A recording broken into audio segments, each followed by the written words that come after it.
Well, welcome back. I, for one, cannot wait to see what happens next. The Wizard of Oz, L. Frank Baum. Let's see. Chapter 8, The Deadly Poppy Field. Our little party of travelers awakened the next morning, refreshed and full of hope, and Dorothy breakfasted like a princess off of peaches and plums from the trees beside the river. Behind them, the dark forest they had passed safely through, although they had suffered many discouragements. But before them was a lovely, sunny country, which seemed to beckon them all on towards the Emerald City.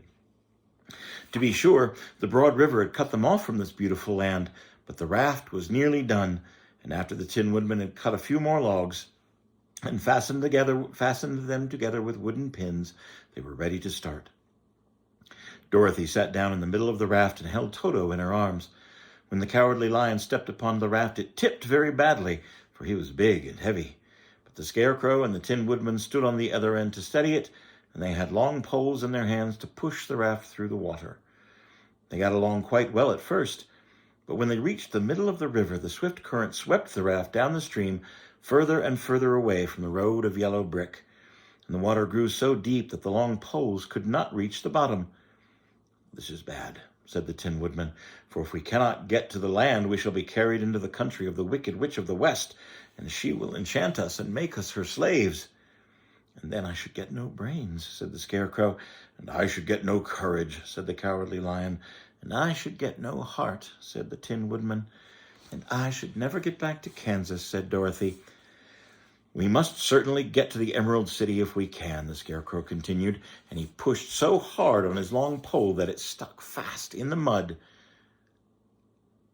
And before he could pull it out again, or let go, the raft was swept away, and the poor Scarecrow was left clinging to the pole in the middle of the river.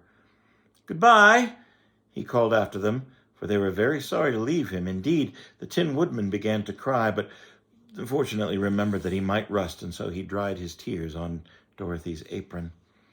Of course, this was a very bad thing for the Scarecrow. "I am now worse off than I was when I met Dorothy," he thought.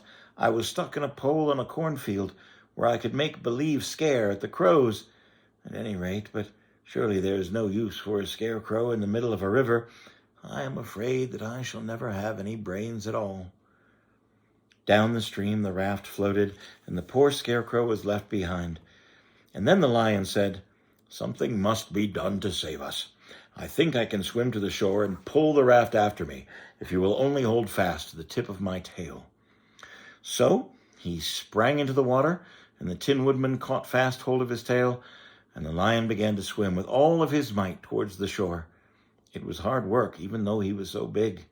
But by and by they were drawn out of the current, and then Dorothy took the Tin Woodman's long pole and helped push the raft to the land. They were all tired out when they reached the shore at last and stepped on the pretty green grass. And they also knew that the stream had carried them a long way past the road of yellow brick that led to the Emerald City. "What shall we do now?" said the Tin Woodman, and the Lion lay down on the grass to let the sun dry his fur. "We must get back to the road in some way," said Dorothy. "Well, the best plan will be to walk along the river bank until we come to the road again," said the Lion. So when they were rested, Dorothy picked up her basket and they started along the grassy bank, back towards the road from which the river had carried them. It was a lovely country, with plenty of flowers and fruit trees and sunshine to cheer them up. And they had not felt so sorry for the poor and had they not felt so sorry for the poor Scarecrow, they might have been very happy. They walked along as fast as they could, Dorothy only stopping once to pick a beautiful flower, and after a time the Tin Woodman cried out, "Look!" And they all looked at the river, and they saw the Scarecrow perched on his pole in the middle of the water, looking very lonely and sad. "What can we do?" asked Dorothy. The Lion and the Woodman both shook their heads because they did not know. So they sat down on the bank and gazed wistfully at the Scarecrow until a stork flew by, which, seeing them, stopped to rest on the water's edge. "Who are you and where are you going?" asked the stork. "I am Dorothy," answered the girl, "and these are my friends, the Tin Woodman and the Cowardly Lion, and we are going to the Emerald City." "This isn't the road," said the stork, as she twisted her long neck and looked sharply at the queer party.